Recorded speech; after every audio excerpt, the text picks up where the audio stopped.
On the 19th of June 1917, in former Rhodesia, Matebele land, the late Zimbabwean vice president and former freedom fighter Dr. Josh NKOMO was born. NKOMO was affectionately known as the father of Zimbabwe, Omdala Wetu, and was leader and founder of the Zimbabwean African People's Union. He was also a leading trade unionist who went on to become president of the then-banned National Democratic Party and was jailed for 10 years by Rhodesia's then white minority government. After his release in 1974, ZAPU contributed to the fall of that government, along with a splinter rival in the form of the Zimbabwe African National Union.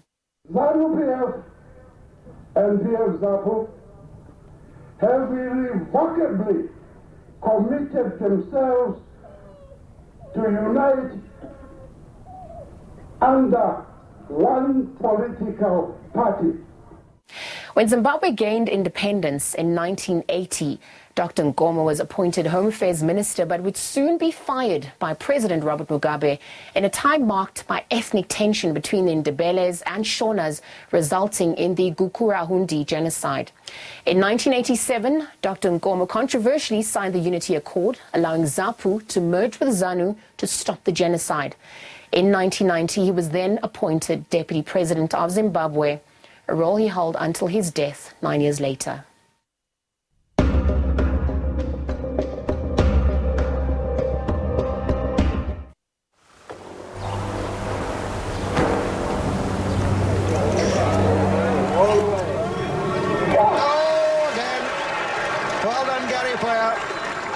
On the 21st of June 1965, at the age of 29, Gary Player won the 1965 US Open and became the only non-American to win all four majors in a career known as the Career Grand Slam.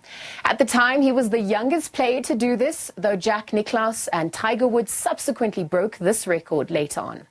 It's always difficult to say what your best year is. In 1965, I completed the Grand Slam with the four major championships of the world. You were the only third person to do that, weren't you? Third person. I think that's the thing that gives you the great thrill. But I think that the beautiful thing about golf is it's what people are realizing now is that you don't have to retire at young ages. I mean, so many people are retiring at young ages. Age is only a number.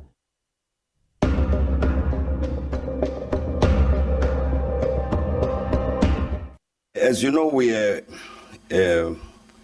have to appoint a new deputy president, and therefore I've appointed the Minister of Minerals and Energy, PHUMZILE MLAMBO-NGCUKA, as our new deputy president.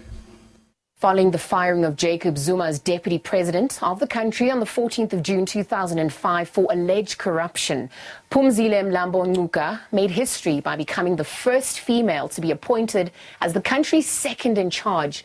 At the time of her appointment by President Thabo Mbeki, MLAMBO-NGCUKA was South Africa's Minister of Minerals and Energy.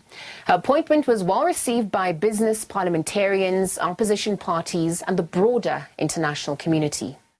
I will be doing the same task as the former Deputy President Zuma, which will include the areas that she was assigned, such as the second economy, the HIV and AIDS activities, and other responsibilities as the President may see fit.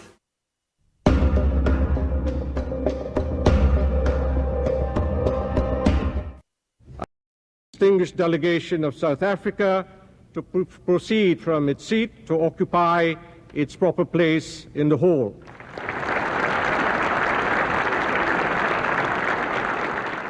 After decades of international isolation, South Africa was formally readmitted to the United Nations on the 23rd of June 1994, just 2 months after the nation's first all-race elections. Today is a special occasion for South Africa as we resume our seat in this august assembly after an absence of 20 years. It is indeed a pleasure to do so under the presidency of Ambassador Insanali. We are deeply moved by the warmth of our reception here today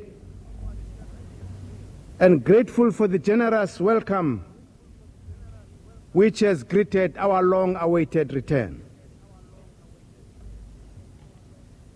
South Africa's long night of diplomatic isolation has finally come to an end.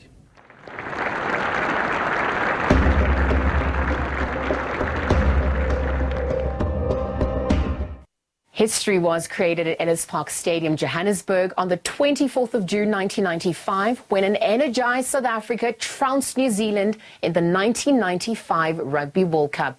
Having been deliberately excluded from the competition for years due to its apartheid policies of separate development, the 1995 win became even more symbolic.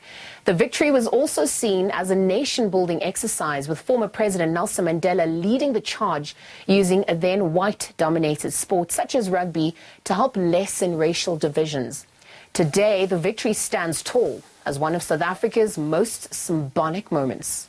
You need every bit of support when you're going to a World Cup. And by just embracing rugby, embracing the team, and saying to the ANC, these are our boys, was so powerful, incredibly powerful, you know. That is it. The final whistle. Impossible to describe the emotions that go through your mind. I mean, when we did the lap of honor, hugging teammates, you know, shaking hands, seeing the effect it had on everybody in the stadium, and now we're going to get the cup, which is the ultimate, you know, getting the cup from who? From Mr. Nelson Mandela was just wonderful.